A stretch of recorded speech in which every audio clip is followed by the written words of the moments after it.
when iPhone shows locked by remote management, and ask to enter your credentials to unlock it. Here is the PassFab channel. How to bypass MDM on iPhone after update to iOS 16. Click the link in the description to get the software. Connect your iPhone to the computer. Launch PassFab iPhone Unlocker. Select Bypass MDM. Click Start. Start to bypass the MDM.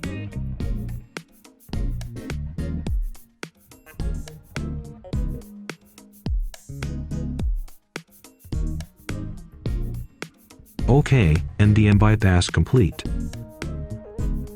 iPhone restore is done and set it up.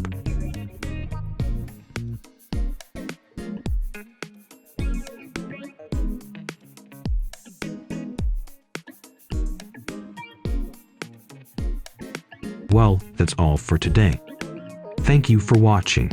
If you found this video helpful, please give us a thumbs up and subscribe. See you in the next video.